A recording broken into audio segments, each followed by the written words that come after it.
Manisha was telling us about something new that she has Yeah. discovered. Yeah, no, just that the trees here in spring, they first, I hadn't seen that in India ever. So the first they get the flower and then they turn green. So now the trees, there are some trees around my house which are all white or all pink or all fuchsia. So it's amazing Yeah. to just Yeah. see how it progresses. And then it'll turn green for the summer. Mm. So yeah, just that. Nice. Thank you.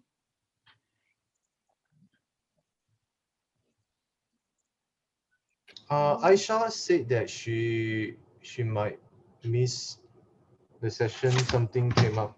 Oh, So, is there anyone else that's coming? Do you all know? Hazara, Matty never come. no, Matthew Uh, never. Matthew Manish, will not not Manisha. be So able to. Masi is coming on. Matthew won't be able to join us. Okay. Not this moment. So yeah, I think it will be just us. Small and Then select group. we should begin. Let's do it.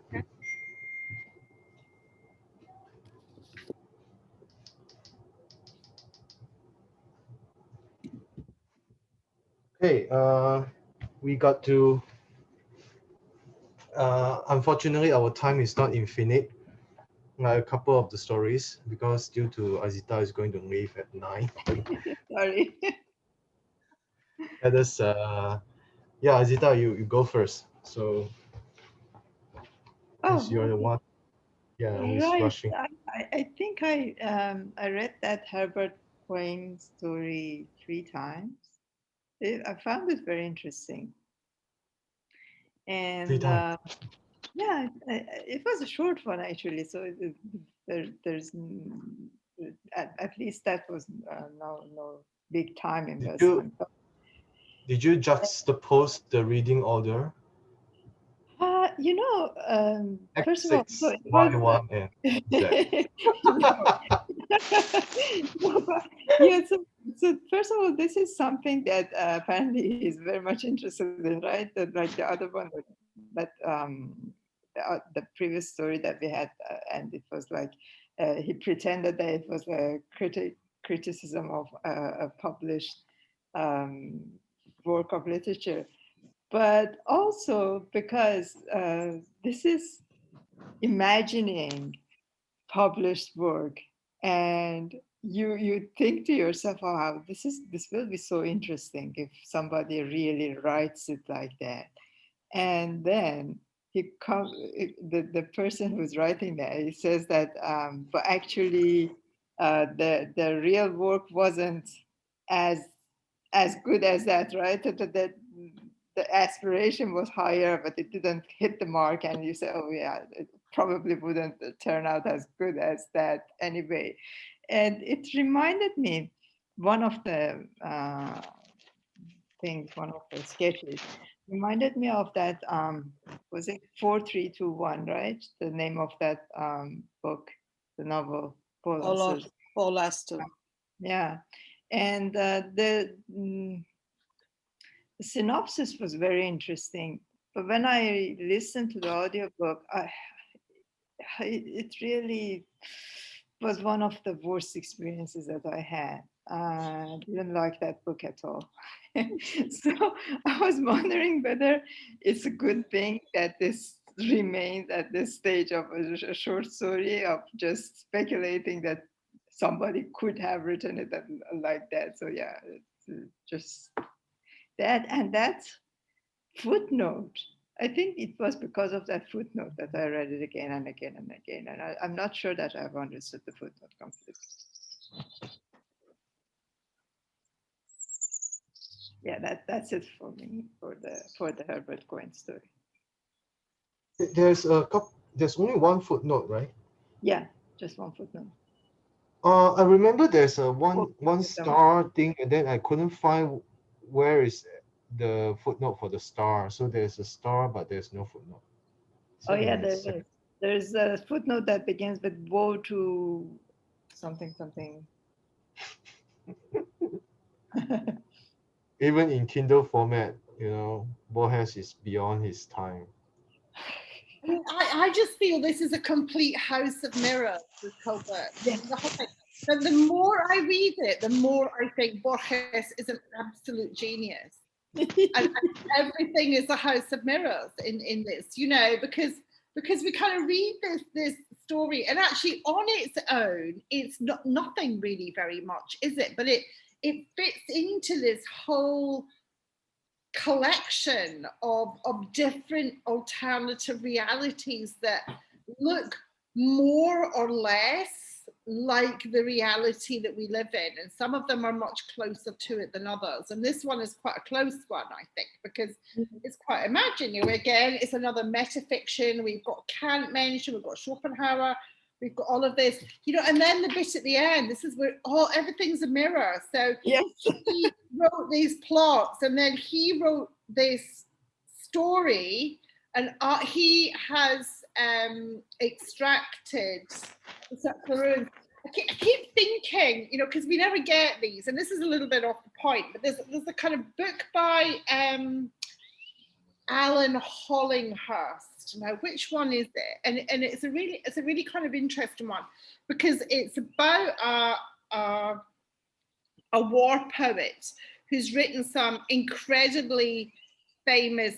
There is a point to this. We'll get there. He's written the kind of the definitive World War I poem, and the book kind of goes around about the significance of this poem in the kind of lives. So the women that he's actually supposed to be gay, this poet. He's a bit like a kind of Robert Graves, Siegfried Sassoon kind of character. And then the girlfriend, it's supposed to have been written for her, and then actually it was written probably for her brother, and blah, blah, blah. And it kind of goes on like this. And we never see the poem in the book, right? All we do is we live the poem through other people's perceptions of the poem, but we never get the poem. And I kind of feel like that about this. He's always writing about other things that are important that we never quite get to see. That's kind of why that's why I'm getting there. So then we go from this one into the library, which is, we'll talk about that in a sec, which is a reality which is very different from ours, but the same, it has these connections. So I just have this idea of all these disparate but interconnected universes that are in Borges' book. That's kind of how I see it. And they're all a bit different, and they all overlap in some strange way. So yeah, because I thought quite a lot about this, and I thought, I don't know why I like this story. I kind of do, but on its own, it seems like nothing. But in the picture, in the whole collection, it means something. And there was a line actually in the story that was precisely that there are those two stories that on their own they're insignificant, but together juxtaposed against each other, that's what makes them interesting. And yeah, and I feel that's everything about Borges. He's got lots of things in here which on their own are insignificant, but he's built into the vision which on its altogether is anything but insignificant. I think he's an absolute genius. I can't believe it's taken me this long to find him. I'm so happy about reading this book. Actually, I think that, in fact, all three stories, reading them practically together, it reminds me of the song Windmills of Your Mind. Like the song goes, like a clock whose hands are sweeping past the minutes on its face. And the world is like an apple whirling silently in space, like the circles that you find in the windmills of your mind. So it's like one within the other, and so much fascination with the labyrinth. And right, yeah. And the labyrinth is like in each of the stories, it's there. So, and the Library of Babel is, I think, very obviously kind of a meta. At least it was obvious to me. I don't know. It just could be me. For life itself, right? The meaning of life, and what are you doing, and where are you going? Is there even any aim to this? So I think all three stories were absolutely fascinating, amazing. Oh, Maura, you spoke a lot.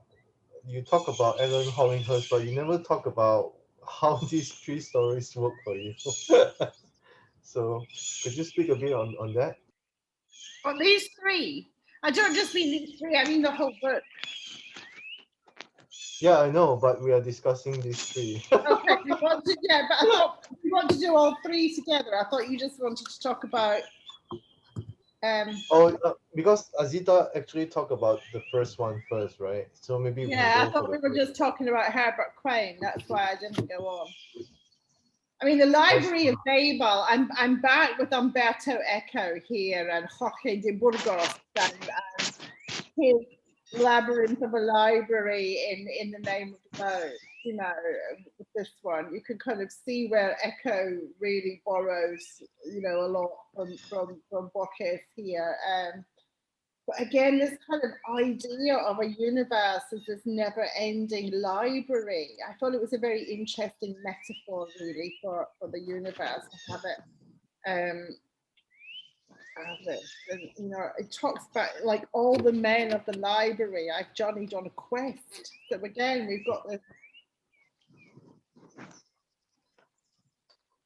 I don't know. I just thought it was I think he's so inventive. Wow, Morak, I seldom see you speechless, you know. Yeah, I know. I just think it's brilliant. I think we could just, I don't know, there's so much in there. We could just go on for hours and hours and hours just about this particular one, you know, and there's this notion just of, I mean, he talks about pilgrims, he talks about being on a quest, he talks about, I mean, it's a search for truth through this kind of labyrinth, which is a library, and this thing that it is actually, people are seeking this knowledge, but it's unattainable, really. They never get to the end of it. And I like the way that he finishes it by saying there's chaos, but there's order in the chaos, and the whole universe is organized in this way. I don't know, what did you think about it? I want to stop talking now. Yeah, just let's hear from you. Yeah, me? Hmm? Yeah. Oh, okay. So I have a whole spiel. I have to set up and give context about how I was when I was going into this.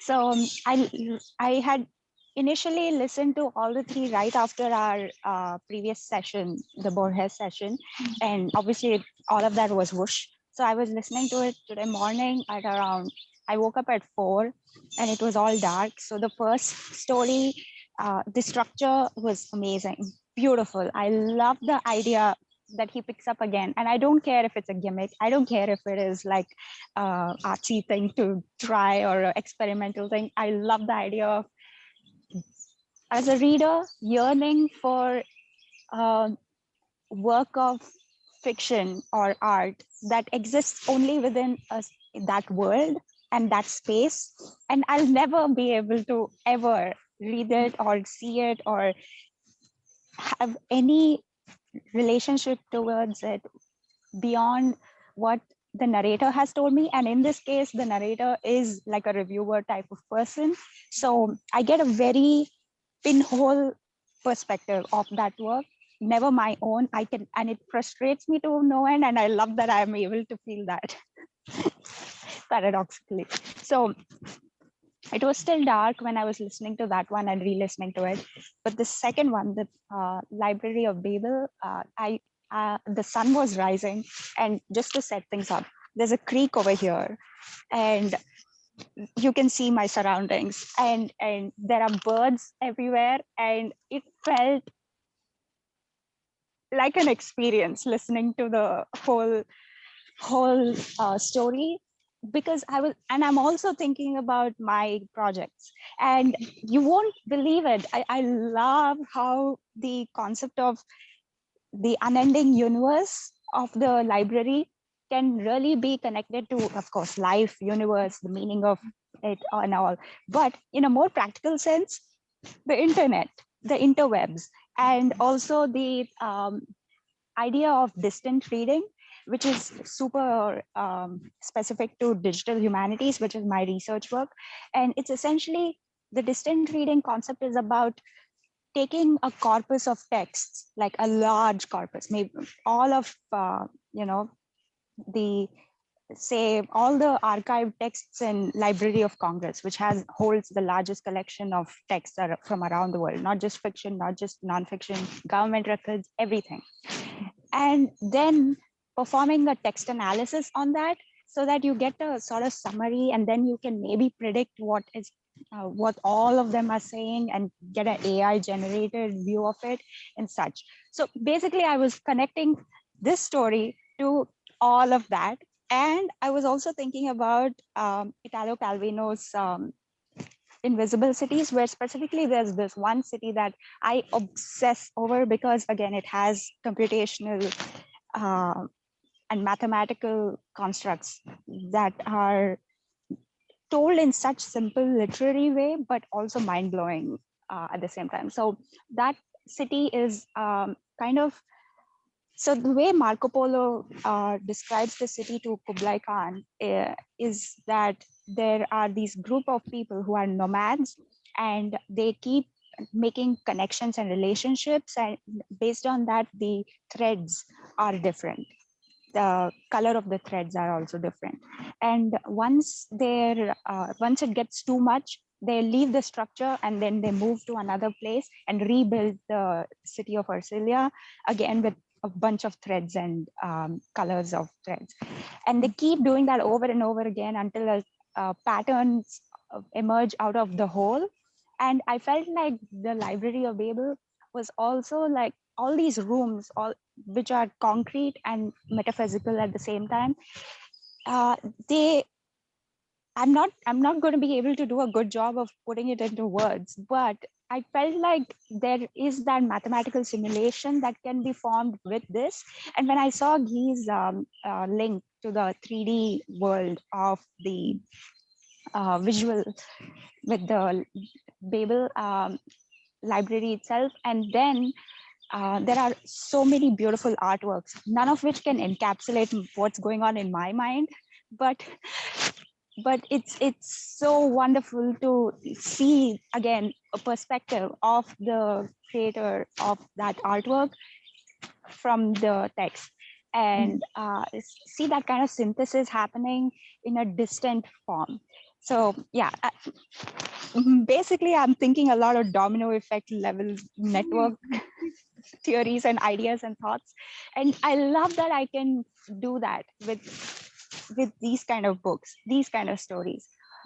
Borges' stories, Calvino's stories are, and even Rushdie's to an extent, Latin American magic realism stories to some extent, they hold that kind of magic realism, which I find beautiful, and it goes beyond the experience of experiencing the story. Now the third one. So right now in US especially, but all over the world, there is a whole string of huge amount of xenophobia and hate crime against Asians. So I did not like the third one.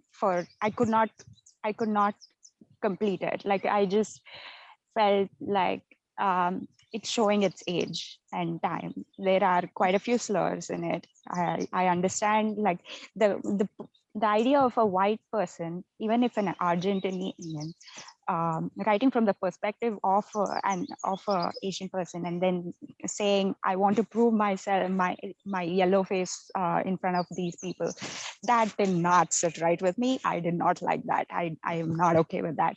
So I will not let Borges off the hook with that.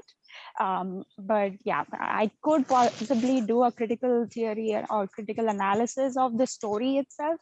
But this is, I don't want to excuse it away. if that makes sense. Yeah, that makes sense. I don't want to excuse it away, so I'm not okay with the third story at all. When it said labyrinth, I was really excited because I was hoping for another, magic realism mystery story and all that, but it became a spy thriller sort of thing. So I guess even my expectations going in were not the same because Azita ma'am, the fourth book in the series I've been obsessing about, the memoirs of Lady Trent. Basically, find they have this they find this labyrinth in this desert area, which is filled with dragons, basically, which is what the book is about, like natural history of dragons and finding about taxonomy, researching it in pseudo alternate universe Victorian era. But there's a labyrinth there, and they find treasure in it, and it's great. It's like historical archaeological treasure, not treasure, but the scholarly aspect of it absolutely tickled my mind. So I was like in that zone. So the third story did not do it for me. And by that time, I suppose the sun was completely up, right? Yeah. I mean, and then I was here. Thank you. Yi, how about you? No, I think Azita, you talk about the survey of Herbert Quain, right? Yeah. But then everyone is just talking about Library of Babel. So you need to talk about Library of Babel first before you go No, on.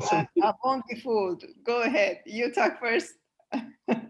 No, you're the one who is going to leave soon, so you can start. No, we have 35 minutes and there are only 5 of us. Come, my man. Ah, Talk. okay. I don't know why. I think Morat mentioned the thing before that I mean, nobody really thinks a lot about Herbert Quain, the story, right? So that's why we go on to Garden of Walking Path. Honestly, I think the survey of Herbert Quain is is the key to this collection, the first part, because it's sort of like you also mentioned about the circular ruins is written by this guy Herbert Quain. So I don't know why I was mind blown by this, thinking like, wow, this is meta, and I felt very good about that. I mean, this is how Borges actually did it, right? Exactly. And the juxtaposition part would be, uh, I I don't think it's really surprising for me because I think Judge as well, because we study maths and all these things. But I think the thing that did it is actually the secret mirror. So he mentioned about secret mirror after this. So secret mirror is the April March, the book, right? So before that it was the juxtaposition of all these things, and then the god now, yeah, the god of the labyrinth, and afterwards it became the April March. I think when both of these ideas came together, it became really fun because the god of labyrinth itself is happened in Z, Y, X, right? So it's a regressive form, and April March is another regressive form. uh the 2X comedy Secret Mirror is where where the play was being shown, then afterwards the playwright being shown, and then the playwright is living a parallel universe of the play that he has written, but happen in a more menacing way. So that really got me intellectually engaged, I would say, when you put beside the mathematical form of the thing, right? So I was like, wow, was really it really worked for me, this part of the Herbert Quain. So without the second part of the April March, it wouldn't work so well, I would say. So it's a genius work, but a bit underwhelming, I would say, comparing to before. I mean, the way he wrote this story, but when you put this in, it kind of like when it refers to the circular ruin, it becomes somehow a bit meta circular in structure, and makes me really feel really in awe. And I'm surprised today seeing everyone is having fun. I mean, we all laugh at this book because of reading it. And I think that's what all authors can really write something that is intellectually engaging and yet fun at the same time. I mean, Borges shows us that you can exactly do that. Yeah, As for the would Library depend of upon Babel, the person, right? The type of people who are having fun with it. yeah, exactly. I thought I wouldn't have fun with Borges because when in the first couple of stories I was a bit wow, what's going on? I'm mind blown, and now I'm like, oh, I'm having fun. So yeah, I like the way these Mm, stories were engaged. mm, And as for Library of Babel, I would because Library of Babel is not exactly infinite. I mean, the space itself may be infinite, but the books it houses is not infinite because the length of the book is 410 pages with certain type font. So the author who wrote the Library of Babel, not Borges, but you know, uh, obviously, I mean, mathematically speaking, you have a sort of a number that was there, but you just couldn't calculate it. And I mean, for Morat, the last ending part has a lot of it's sort of it was a very mind-blowing thing if you know about chaos theory. Uh, chaos theory is this butterfly effect, when something happens, it will affect, it will somehow the chain reaction will affect. But then the real fun part of chaos theory is that they found that there's some order in chaos at some certain especially partial differential equation. It wouldn't really go into like infinitely unable to resolve situation. It will fall into a loop.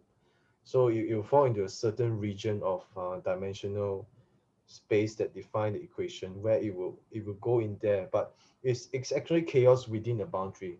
So and chaos theory was not exactly, I think it was discovered in 1950s and 60s, right, Judge? I don't remember well. I I don't read know. chaos theory couple years back. I mean 6 7 years back. So I would say wow. I mean, perhaps Borges already foreshadowed the chaos theory in the sense that I mean, there is some entropy order. existed.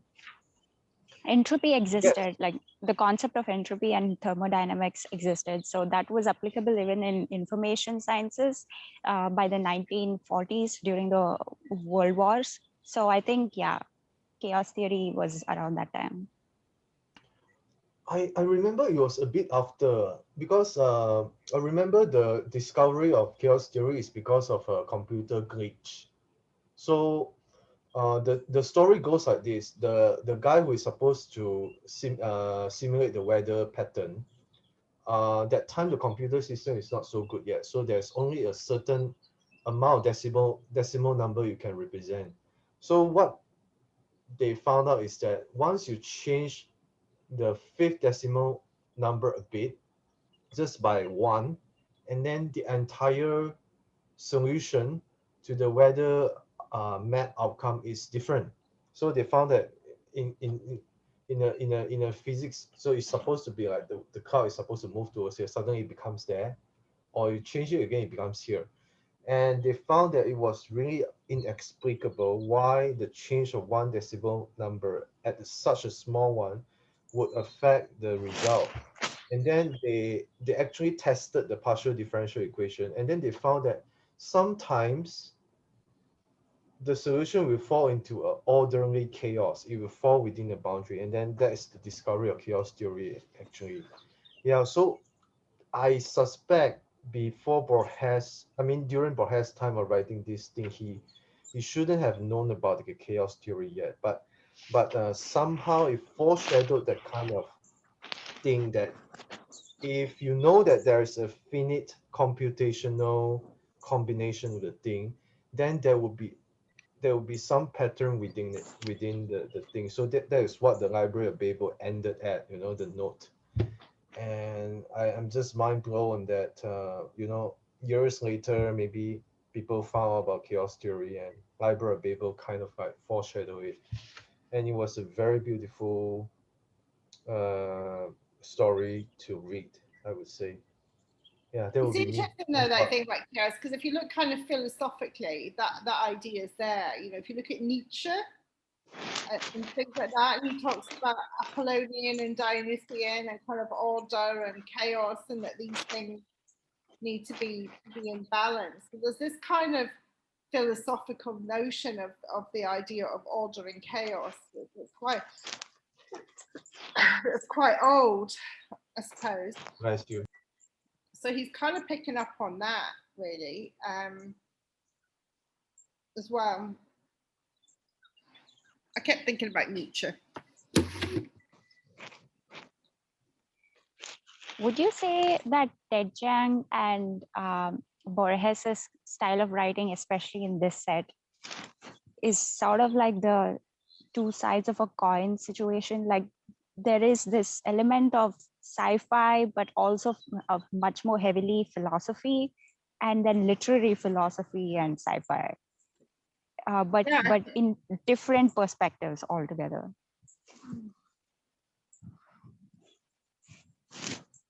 One other thing that I was thinking when, when I was again going back to Herbert Quain, I'm sorry, but when I was reading that, I was thinking of translation and how big a role was the translation playing there, because the tone, it's really pompous, isn't it?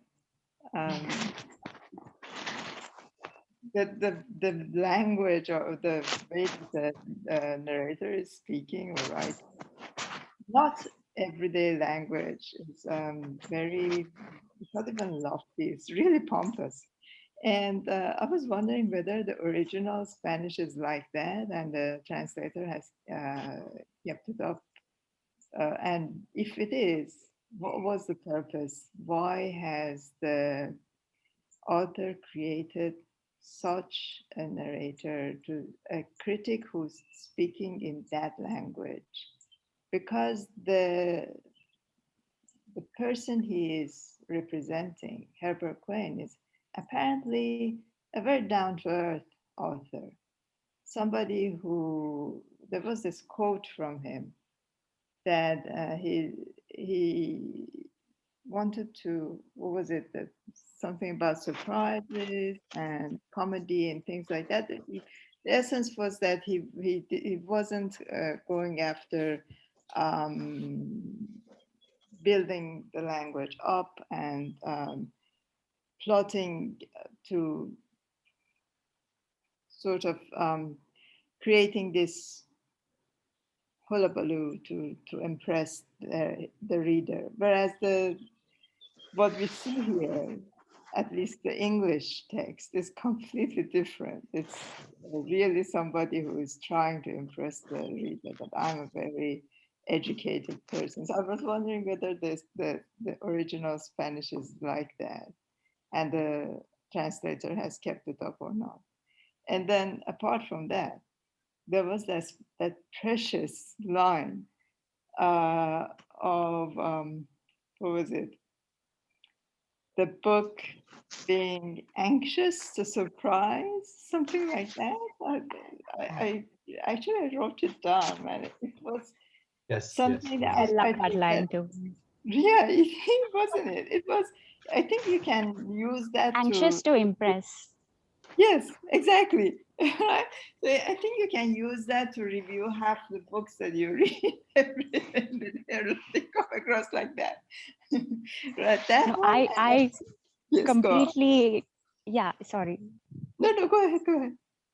No, I was just going to joke that I related to the sentence. I'm anxious to impress in academia. That's me. No, that's everyone in academia. Yeah. So yes, that and coming away from Herbert Quain, which so far has become my favorite story in the collection, to the Library of Babel. Like Judge, it very much reminded me of the internet. And like the internet, there is this whole collection that you have no idea whether you are running across something completely profound and true or gibberish and nonsensical. It can be one or the other. Apparently, theoretically, there are all of the truth of the universe is there, but there are all those books that are nonsense, and then there are these books that are the whole truth and nothing but the truth. And how do you know? How can you tell? Yeah, Manisha, what do you think about these two stories? So I'm completely fascinated by the Library of Babel, actually. And I think part of the reason is that I'm right now trying to study the Gita and one or two other of our scriptures. And so, coupled with that, it becomes very interesting. Like I noted that in that story, the narrator believes that the reader is from a different universe, right? And so the reader's language has 26 alphabets, but the language which is used for the library has 23 alphabets. So I was also wondering what is the significance of giving the narrator a different universe? What are we trying to do with that? I mean, what is Borges trying to achieve with that? And the other point that I was, like you've already talked about the chaos theory and all that. So uh, it's like looking for order in this endless and completely disordered library, apparently, right? Because there is no way to actually look for a particular book. So there is really no order in that sense in the library, but you're constantly looking for that order. And so, and then that one person who has actually found the book, which is the key to the entire library. So is that God, you know, and the person who understands exactly what's going on. So I found the whole story, I thought, could relate in so many ways to probably any religion, and trying to make sense of the world. So I was completely floored by this particular one. Yeah. The part about the language having 23 letters only was so interesting to me because consider this, we are on this one planet. We have so many languages, and English is the dominant one, so to speak, but there are so many languages. And if this one library, which apparently is vast and has these collection of books, is one which has only one language, Right. then how much bigger would it be with all the languages of all these universes that it's housing? Absolutely. Yep. That's so cool.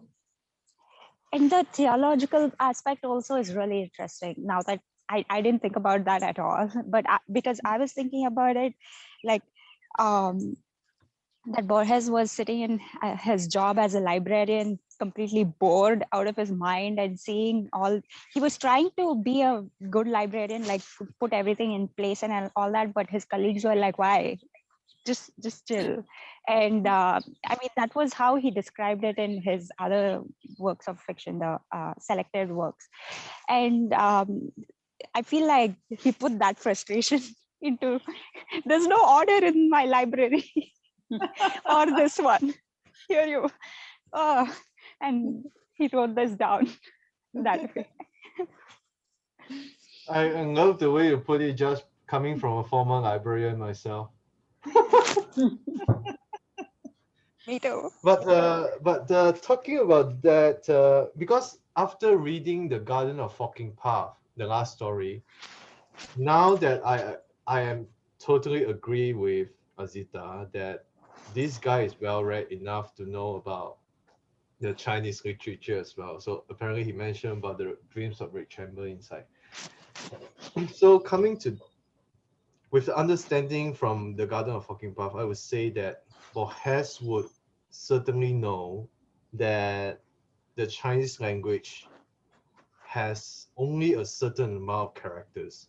So the excruciatingly difficult part about Chinese is that there are 10,000 characters, but only 3,000 are in use. The other 7,000 is more or less like not really in use. So That's you would still have quite to, a lot. I'm going to put out there that 3,000 characters is still quite a lot. Yes. but, but unlike alphabets, there's no permutation involved. As in, you don't combine them into a very long string. At most, you combine them into 2 or 3. So that is one of the reasons why the Chinese fail to create really specific signs, because what's the word? To be Specificity. specific, yeah, specificity is not exactly a Chinese language thing. And if Boaz knew about that, then if he wanted to use the Library of Babel using Chinese character, it would be like truly unimaginable. So he used the lettered alphabets to construct it. And I find that really fun as well, in that it says that within each language, within each nation or each race, there is a infinite possibilities, right? I mean, if he's speaking to a German guy, then say like, Germany, why you want to go and conquer the world? You have already infinity within your own language and yourself. I don't know why I thought about that. I mean, I thought about that before I read the Garden of Forking Path. But I thought about Germany, and then somehow when Garden of Forking Path came out, I was like, oh yes, this fits in. And on the other hand, like what Judge have been saying, the theological part is that the same thing goes with searching for God or the ultimate truth or the wisdom, that within the construct of all the thing we see, the languages that construct the entire thing, there's already infinity inside. And a lot of times we don't need to go out there to search for something, is within ourselves. And I find that in this Library of Babel, that's what I felt. Yeah.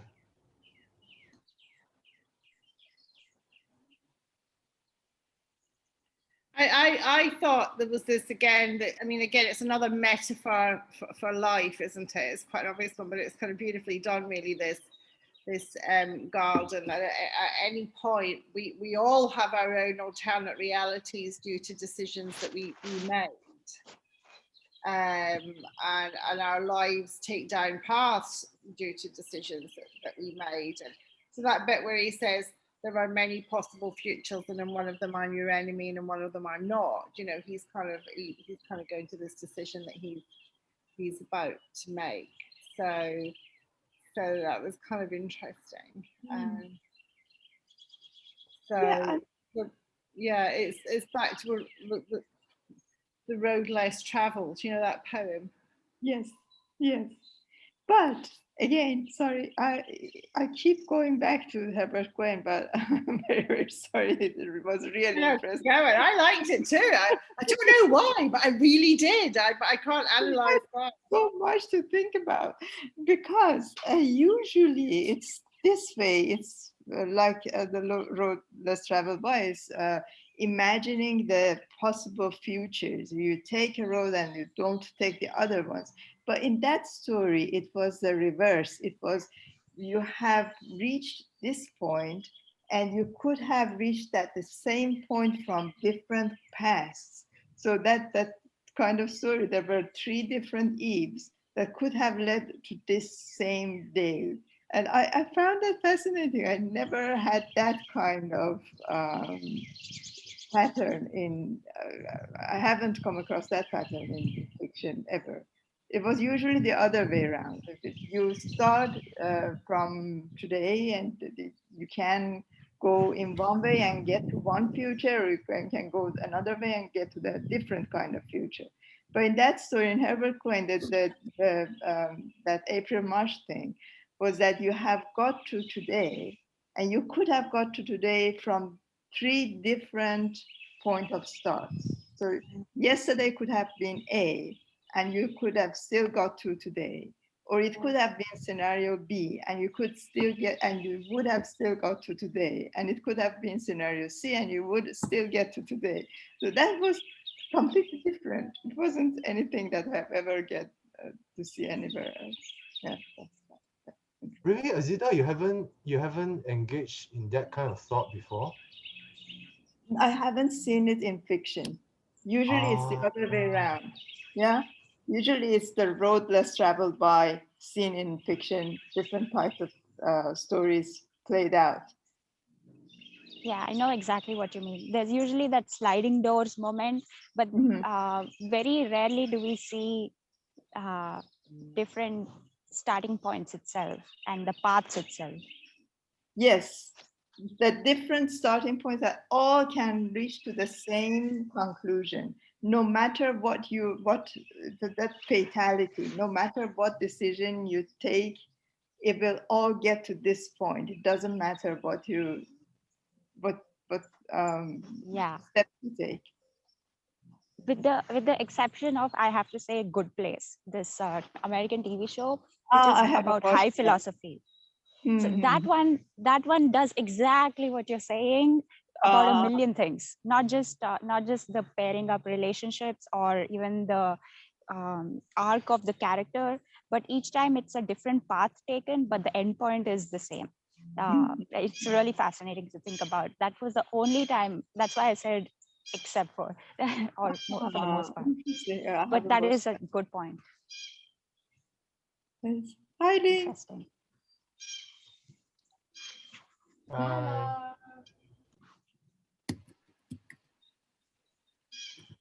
Okay, so the other one is Last Part of story, the Azita. Walking Path. Yes, I didn't reread that. I read it the first time that we started this book. Remember, I was reading the different translations, so I was reading it in a different order. That was the first time and the only time that I read The Garden of Walking Path, and I found it interesting. I failed to see the racism. Sorry, Judge. Right. So I only saw the labyrinth and the interesting thing. Yeah, I will stop there because I don't remember further details. Manisha, can we get to give the microphone to you?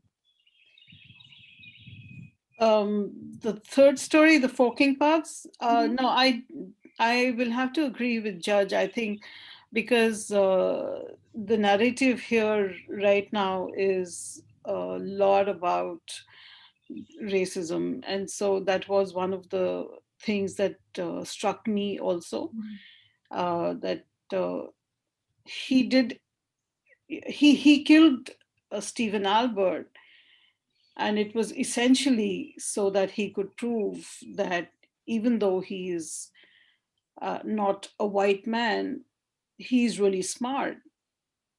So just for that, just to prove, and to an extent, I understand that, because that entire concept of you being less than them only because you're not white, I think it kind of, for all immigrants, it's a predominant factor. You're kind of, you're facing that subtly and not so subtly many times. So along with the concept of the labyrinth, again, I was like, obviously Borges is really, really fascinated with leaving and getting nowhere or just getting lost. So because that just keeps coming up in all the stories along with that. And even in one or two other places, I think in I've forgotten now where it was. It was probably, yeah, no, it was in this only, where he says that if you're not European, then there was a line. Yeah, I can't get to it right now.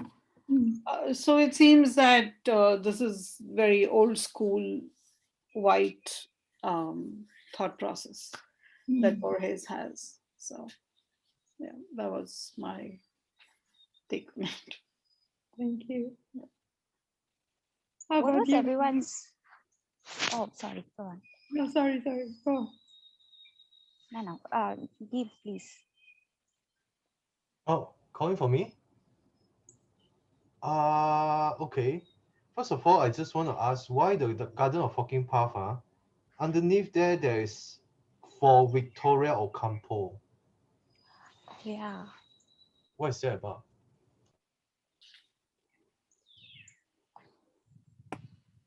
No idea. Yeah, so that was a missing key for me. But as for because I'm a Chinese, I would say I didn't read the xenophobia thing. Uh, but then when Josh and Manisha you all mentioned about it, it reminded me of a literature figure in Chinese modern literature who wrote apparently very flattery piece. It's a prose about white people. He said that how beautiful white people are, how respectful they are. But this guy who wrote this piece is a very respectful, very well respected literature figure. And he wrote the piece, and then he said that the white people are enjoying all the wealth and the success and the beauty of the world, so on and so forth. And now it came to me that maybe he was writing it as a sort of like a cynical piece, just thinking back. But the reason why I don't think it's really xenophobic, perhaps was when I was reading it, I feel that it is exactly how the Chinese were feeling actually during the 1940s to 60s. I mean, the modern Chinese literature writers during that time, they did write about the Chinese mentality of feeling inferior towards the Europeans and the Americans and the white people in general, and that was something that triggered the communist revolution actually, to try to create something entirely controlled way to build the nation up again. There's one of the narrative that is very strong in those days. And I felt that this guy, Dr. Yu Jun, trying to prove himself and all this. If it's written in the 40s and 50s, it makes sense. It does reflect how the Chinese at that time were thinking. Just a context that I have because of my brought up, and I have read all this literature from the Chinese side on that part. And as for that as well, I would say the Garden of Walking Path has something really strange about it. Uh, he was saying that the temporal time of the Chinese is a real thing. The Chinese has no absolute time in our philosophy. That's for sure. I mean, we don't think about time as absolute. Think about time as something that is parallel and messy and all entangled together. And he mentioned about the dreams of Rick Chamber, in which one of the main character, the entire construct of the dreams of Rick Chamber is that it is a dream in and of itself, but also dreamt by another person from another realm. And it was happening both in the real realm, which is our world, and it's sort of because of something that happened in another realm that causes the dreams of Red Chamber story. And because of that, then there's some projected moralities that brought into the dreams of Ray Chamber, saying that whatever you are doing, you are going to project what you are doing backward in time into other realm and future in time into other realm as well. And that's exactly some of the Chinese moral philosophy thing there, you know. And Borges is picking one of those part and put it in the Garden of Fucking Park, saying that actually it's a maze of mazes, and I would say it's a fascinating application, very specific, of course, not so ambiguous as the Chinese one. And having the Chinese himself, having the philosophy of the maze itself being discovered by a British and implemented, but at the same time, it was bringing back the glory of the Chinese. I would say maybe Borges was trying to say that how about if it's uh, the Chinese that has killed the West, or has the other way around. I sort of felt that a bit of the thought, although I don't think Borges actually meant that, I would say maybe, but I did feel that he is trying to say what happened if the people from the East redeem themselves, you know. I don't know. I have this feeling. I just have this feeling. That's my 2 cents. That's so Did you interesting. I didn't pick up on the temporal thing at all. Thanks for sharing. How about you, Marai? Yeah, I thought that was really interesting, the temporal thing as well. Yeah, and I mean, I was kind of more interested in this guy's backstory. You know, how does he end up as a German spy? You know, we don't ever really find that out. So I was kind of quite interested how that kind of whole came to be in the first place. I suppose, but I like this idea of you know, I suppose it's kind of interesting, like, you know, when he goes off to the place where the garden is, you know, what's he gone there to do? What's he gone there for? You know, does he think about it before he gets there? He's uncertain.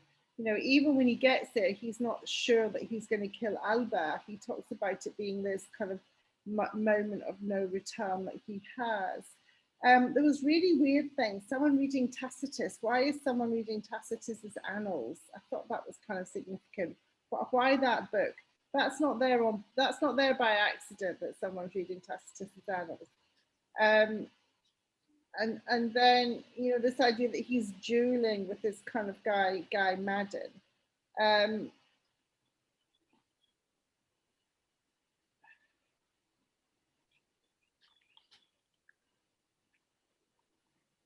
Because he talks about his desperate plan, but it's unclear what the desperate plan is, or even that he really knows what the desperate plan is. It's almost like he's impelled to go to Ashgrove by something that he himself doesn't kind of even understand.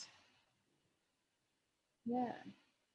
And I thought, again, there was a nice kind of symmetry that Sui Pen, you know, his ancestor, I'm sure I said that horribly, but spent all these years to the labor of building the garden, but then was murdered by a foreigner. And then the kind of reverse happens at the end, that the ancestor goes and kills the man who's discovered the secret of the labyrinth, who is himself a foreigner. So I thought that was all kind of interesting, really. Yeah, so there's so much in there, but I think there was this kind of fundamental. I was really interested in what you had to say, Aggie, about the temporal aspects, because I also didn't kind of know that. But I actually thought what he's showing there, interestingly, Borges, was quite a fascination for Chinese culture. So So, you know, he needed a character to be able to introduce that, I think. I feel he's quite fascinated by it myself. I don't see him as being anything other than interested in that. I don't know what you thought. Okay, so I have to say goodbye, unfortunately. It was lovely listening to you all and seeing you all. Bye. Bye. Bye. Bye. Thank you. Yeah, see you. Bye-bye. Have a great day. Yeah, I suppose the bit for me that's interesting is when he talks about, I leave to several futures, not to all my garden of walking paths. It's always very kind of mutable and shifting, and you know, again, it's back to, talks about the Garden of Walking Paths was a chaotic novel, but within that chaos, again, there's an order there if only you can find it. Yeah. Azita left, but she would have liked to listen to this. Maybe later on I will send her a message, because in the Garden of Walking Path, there's a mention of the chess player, which was also mentioned in Herbert Quain. Yeah. They do all kind of sort of mirror each other. We get these repeated themes throughout the whole collection, I think. Yes, and not just that. The other thing that was happening is that in the Garden of Walking Path, it sort of followed the Herbert Quain structure as well. That this guy, he's going back in time. He's not exactly going forward. He's going a bit backward in time, but it was explained in terms of space. And the other thing that was why I think this was what happened is because in the very beginning of the story, it says that the British has a Sarah Mountebank line planned for July 24th and has to be put off to the morning of the 29th. A delay that entailed no great consequences, as it turns out. But according to the ending of the story, the spy successfully reported the city where the thing was mounted. That's it. So they were able to farm it. So actually, the ending is something that has never happened. You know, because the British, the line was, there's no great consequences that happened there. So somehow, although he successfully communicated the message, but perhaps in the real timeline that is of now, the thing that he has done has not happened. We are in a different timeline. So this guy is going backwards, and then he followed down a different path. So he was on a fog path, and it sort of like really mirrors a bit of a survey of the works of Herbert Quain. So there's a regressive nature in this story. That's what I've felt. You know, because if you think about, because he specifically cited Dreams of Red Chamber, so Hong Ou Mong. So what happens in Dreams of Red Chamber is that the main character was supposed to do something in this life in order to return to his previous life as something more. So he sort of like he came to another life to meditate or to improve himself or something, so that he can return. So there's sort of this kind of element in this story as well, that this Dr. Yu Jun, he was in this life, he's trying to do something, achieve something so that he can return. So that there was one words he was saying that my endless contrition at the end of the story and my rarity. Yeah, he does not know, so nobody knows, right? So this is very Chinese, very Chinese. I mean, Chinese doesn't want people to know how much each person is suffering, because there is this cultural belief that whatever you are doing, you are going to return to your another self in another time, another realm, and you're going to perfect the version of yourself through your doing in this part. So I don't know, there's this really weird kind of way that he put into the story, and it works. And that's why I think he's big genius on that part. So I don't know what Manisha and Judge, you all felt about this story. If you want to add something more, or Morat, you can jump in as well. I think I've exhausted myself thinking,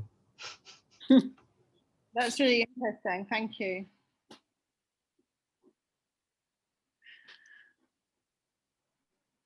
Yeah, you see, I think Chinese philosophy is actually really interesting. I mean, I don't know very much about it, but I always really enjoy it when you share things like that, because it's such it's such a different way of thinking about things. And I think the language is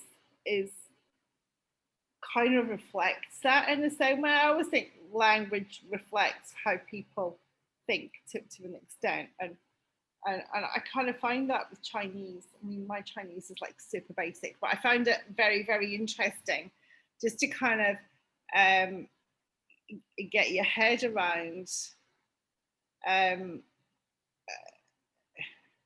I mean, even it's interesting what you said about time, because again, even if you think about Chinese language, the the concept of tenses in the language is like super basic, right? I mean, like in English, you've got all these tenses: I am going, I was going, I have been going, I will be going, I went, and you've got all these different ways in tenses to talk about time. And in Chinese, you just kind of haven't really, have you? No, we don't have time in, we don't have tenses in Chinese, so it doesn't work that way. So Yeah. the poem works differently, I would say. The poem was pointing to something that can be interpreted from now towards the past, or from now towards the future. Yeah. Yeah, I think the difference would be that why English has so many tenses, and I could be totally wrong, is because most we think of time as a linear concept, right? And so that's what the language is reflecting. So if the Chinese don't think of time as a linear concept, then there is no point in having tenses. But how about Hindi, or any Indian languages of that sort? Yeah, we do have a past and a future and a present. Yeah, so there are the tenses. Oh, there are tenses. Yes, in Uh, Hindi there are tenses. because Morak just now was mentioning about because Chinese, we have this concept that sort of borrow from Hinduism, more like Hinduism rather than Buddhism, because I suspect in Hinduism there is a multitude of the self, right? Yeah. So so Chinese actually differentiated that into realms, like you what you're doing now, you are going to affect yourself in other realms. Does that come from Hinduism? Yeah, when you mentioned that earlier, that's exactly what I felt, because uh, the concept is that because you're going to be reborn, so whatever you're doing is going to have a bearing in the future, whether it's in this lifetime or it's in the next lifetime. But so whatever you do will have an effect. How about the past? So what you have today is a consequence of the past. What you are today is a consequence of the past, whatever you've done in previous lifetimes and in the time gone by. And so in that sense, it still is linear, right? It's not something which is parallel. Yeah, It but is for a cause Chinese, and it's effect. for Chinese mythology and all this is kind of parallel. So So so there's a does that self. have a Confucian element to it, or I don't know enough So about it. no, so there's this concept about yourself. It's a bit like the Garden of Forking Path, like what Borges has written. So you have made a series of decisions, and as a result, you are here. So Mhm. so the doctor was in the garden of Stephen Albert, right? So the moment is shared. So at this point, let's say both of them are meeting each other. So whichever they do, they may meet again, but Stephen Albert may be the enemy, or they may be friends, or they may be anything else. It doesn't really matter because there are so many parallel ways that you to come to this moment. But because of these different ways to come to this moment will determine your state, as in you may be an enemy, you may be a friend, you may be something else. And because of that, what you are doing now at this moment, your decision, if you make the decision to kill the person, you are, in a way, you are affecting the past as well. It goes both ways. Yeah, I don't think we have that. It's you can improve or you can change what's going to happen in the future. Mm, mm. So in Chinese, that's why there's this thought of redeeming yourself, uh, redeeming the sins for your past. So whatever you do now will redeem your past and create a new future for you. Right. So that bit is true, that you can improve upon the past and you can forgive and create a new future. That is true. That So con you mean that in Indian philosophy you also have the same thing? Yeah, yeah, Mm, mm, mm. yeah. So I think we have some parallels there as well. So that I mean, Moret, maybe this will be something new to you. So what the guy in the story chooses to kill Albert just to prove that he is able to send a message to the leader. Mm. This is morally very significant in a Chinese way of thinking, especially this guy knows about the time, the linearity of time and how what he's doing is going to affect the past as well. So he is sacrificing a lot at the end of the story. He really wanted to prove a lot to the leader in the story. I suppose that has some political pointer to maybe the Maoist communism as well, maybe perhaps. So I, from whatever I have read, I have a sense that honor is extremely important in the Chinese culture, right? Uh, okay, that is Japanese. That is not true Honor, for Chinese. no. Chinese is okay on the spectrum of so you can think about the the East Asian culture, especially the yellow skinned people, you would say, Korean, Japanese, Chinese, Vietnamese, and all these people. So you can draw a spectrum of individuality versus uh, unity as a community or as a family. Hmm. So you can sort of grade these cultures differently. So Japanese is very strong on the hive mind side, so they focus on family or nation a lot. So the honor is coming from there. But for the Chinese culture, individuality actually means a lot as well. So you kind of like a Chinese culture and ethics, you sort of balance the two. So sometimes you need to sacrifice yourself for the family, but sometimes you need to sacrifice the family for your own morality. Like, are you going to sacrifice all the redemptions that you would have achieved by doing something wrong, even though you sacrifice yourself for the family? For example, the country asked me to kill this good man, or the family asked me to kill this good man, but I know that by killing this good man, I stain my hands, and in a way, I will lose my redemption. Right. So when I progress into my next life, or when I progress back to my previous life, I would I would I would have damaged myself in a sense. So a Chinese wouldn't do the thing, the sting of the hands, depending on the situation, and but most of the time the Chinese will make a decision. But for the Japanese people, they would really kill for honor. It's like, I'm dying for the family. I belong to the family, and that's it. That's me.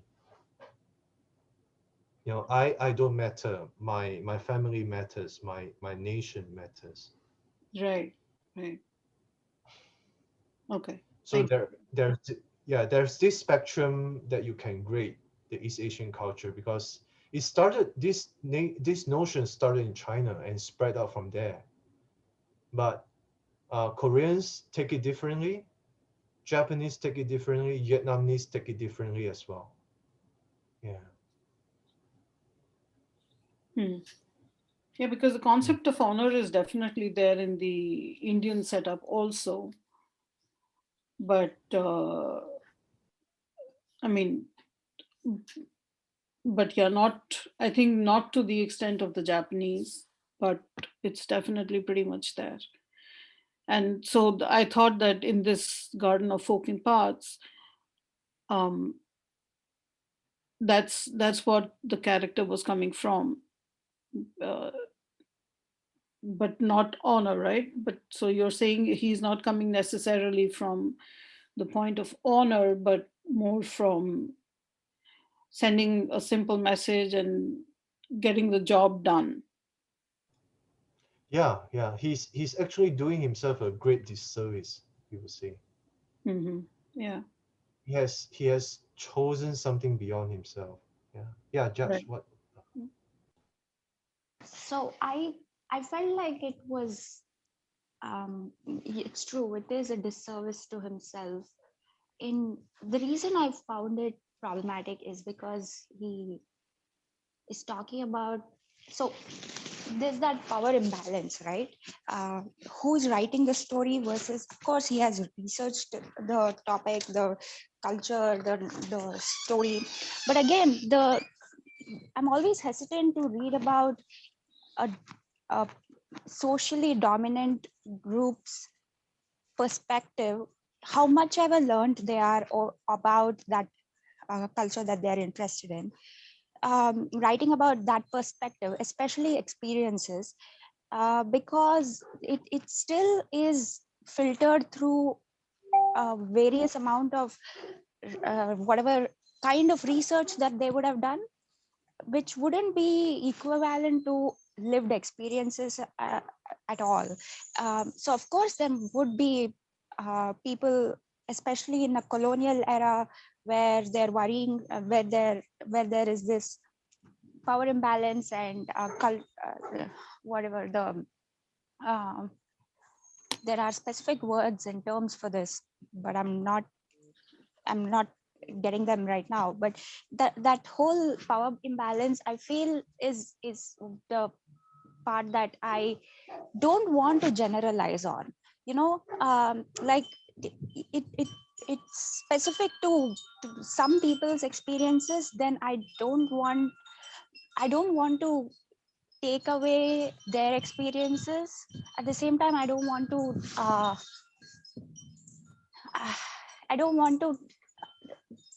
keep that as my reference point. Like with the, and this is not a criticism per se, but like with the discussion that just happened about uh, Indian philosophy and Chinese philosophy, what went on in my head was that, again, it's dominant philosophy, or whatever is well known or much more generalized, right? It's like what is Indian philosophy would be Brahmanical philosophy to a higher extent. So we can't really say the time sense is equivalent throughout. I would say that there are quite a few cultures, especially the more isolated ones, um, Adivasi tribes, for example, or again, there's a lot more literature on this than I can talk about, and I'm definitely not qualified for it at all.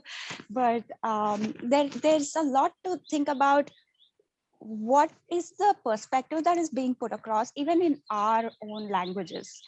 And yes, we'll be interested in knowing about people outside of our sphere of influence or knowledge, but yeah, that uh, I'm struggling to, I guess,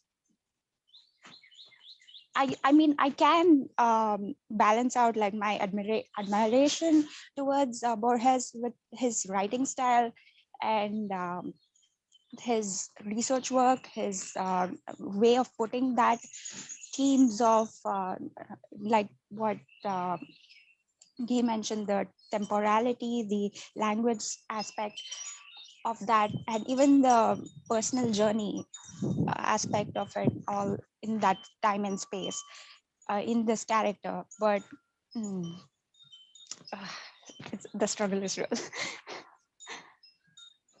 Yeah, Josh, I think I agree with you on that part. So perhaps Borges is coming from his own supposed angle. Yeah. But anyway, if we all have nothing else to add on to, we I should was decide. wondering what now that we have completed, like, I think 9 stories, is there a specific one that people like the most now? Like, has it changed from before? Ah, we can start with you, Judge, since you are asking the question. You should have an answer. I mean, right? I still love Tion Ukbar or Orbis Tertius, and then I like Library of Babel. Um, and Ooh. So you're still on that one. Okay. Good. yeah, I told you, no, like when I read it, I was like, this will be my thing. Still favorite. Yeah, it just connects all my interests so well. So Try writing something like that. We'll read. I will try, but one can dream. Please do. I like the circular ruins, and I like the lottery in Babylon. I liked all of it though. I like the garden of forking paths, and I like the library. But I like all of them really. It's hard to pick one. And I think what I find interesting about this in some bizarre way is that I find each story is incomplete without the other stories. I find that very interesting, despite the fact that they're all quite different. So I'm looking forward to reading the next one. Yeah, how Yeah, about you, I think Manisha? all the stories just make me wish I could get into his head. Right? It's amazing. What must that be like in there? I can't imagine what it's like to be Borges, to be able It's a to bit think. tough to be. It's a bit tough to be Borges, Manisha. He went blind, I think. Really? Okay. No, but I was just thinking I need to read a biography. I mean, he went blind. That's why.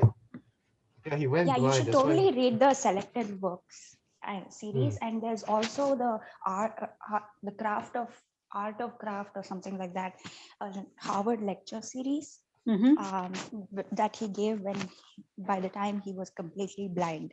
So and he's sharp, he's witty in that series. Like, it's a live show and it's being recorded, and he's making jokes, very specific pointed jokes um, in the moment, and it's just very smart. It was really good. Wow. Okay. The Howard series, eh? Yeah, so it's called the Art of Craft, I think, and I'm pretty sure all of them are available on YouTube, Okay. Okay. even the selected fiction works. Okay.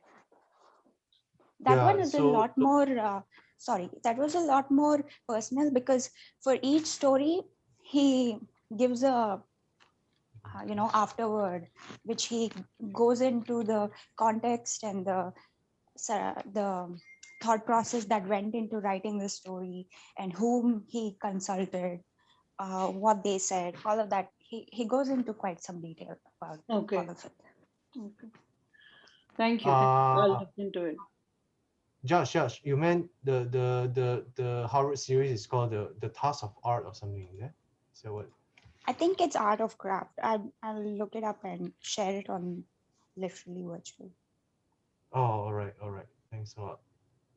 Yeah, Josh was correct there, and also Manisha, he's Borges is becoming blind slowly, so that's why he picked a shorter way of composition. Hmm. Yeah, short stories instead of long novels. Mm. Right. I'm going to have to go too, but it was great to see everybody. I think we're nearly at the end anyway. So what are we going to read next? Three Gonna read, stories, I would say. yeah, can. Let's see how long they are. Fionis, his memory is 9 pages. Okay. Shape of the sword is 6 pages, and the theme of the traitor and the hero is 7 pages. Oh, yeah. No, 6 pages. Yeah. Let's So just do 3. The next one is huge. Yeah, the next one's Death in the Compass. Yeah, let's do those 3 then. when would you all want to do it? Because April is kind of full. Do you all want to do at the end of April or the mid of April or? Yeah, end of April. I'm okay with anything. Okay, so let's do maybe, yeah, about the 20th. Wow, that's a lot of first week of May, I would say. Yeah, okay. Yeah. Second of May, yeah. Mm-hmm. Second of Second May. May. Because Second April is week, kind of, I can't. I'm going to graduate that week, so I'll be super busy. oh, all right. How about the 8 and the 9? Yeah, that's okay. Yeah. Oh, nice. Nice. Congratulations. Thank you. It might just be a on-site one, so I'm looking forward to it. I got my vaccine shot, so it should be fine. So it's a doctorate, right? You are getting. Oh no, it's a master's degree. Oh, nice. So you're going forward. Nice, nice, nice. Yeah, I hope someday I'll be able to. Yeah, Mm. What's it in? A master's in what? computational sciences. My research focus is digital humanities, so it's like applying technical software and programming stuff onto humanities, literary, historical data. Where's it from? I've forgotten exactly where you are right now. Oh, I'm currently in North Carolina, but yeah, my university is George Mason University. It's like half an hour away from DC. It's half an hour away from my house. Yes. both of you I'm should working visit. at the National Park Services right now, actually. So you're probably close to my workplace too. Okay, let's do the 9th of May. Yep. Yeah, thanks. Okay, yeah, can. Yeah, it's a bit too packed for April. So sorry about that. No worries. I'll try to drop in the other sessions. You all Yeah, are doing please. really heavy works. Yes, So that is true, actually. yeah, I mean, oh my God. They're not that heavy. My sister is a serial killer. It was not at all heavy. That was like, Oh, that was so good. I really wanted to join that one. that was so nice and easy. What That else was is so good. heavy? Yeah, I read that last year, and I really wanted to discuss that one, but oh well. Yeah. They're not all, obviously the door stoppers are a bit heavy, but you know. Mm. Yeah, No, I mean, the coming from narrow Nora- road, I totally tried, but no way. I just could not. the thing I is we went off on it. I don't know if I can come to this one, but the absolute true diary of a part-time Indian, I feel may not be that heavy. it's very, very light. I'm reading it. It got a lot of drawings Oh, okay. inside. It's a young adult, and it was Yeah. really funny. Funny, but in a I way, it's remember very that. sarcastic. Very Mm. sarcastic. Yeah. So apparently, this Indian was really like bullied, and there are a lot of the Indian reservation stories in the book, which is very refreshing. I never heard of that angle before, and it's a very, very light read. You can read it like before you sleep, and you can easily do like 30 pages. Mhm. Yeah, there's Right. a lot of literature now Leave about that Native might Americans. be on. I need to go to bed. So yeah. Okay, All right. great. So I'll see Well, you good for night. Don Quixote. Yes, Don Quixote. See you all Have a on good next week. weekend, everybody. Bye. Bye. Bye. Bye. Nice seeing Bye. you all, Thanks. Manisha. Thanks, Yeah, everyone. Bye. bye.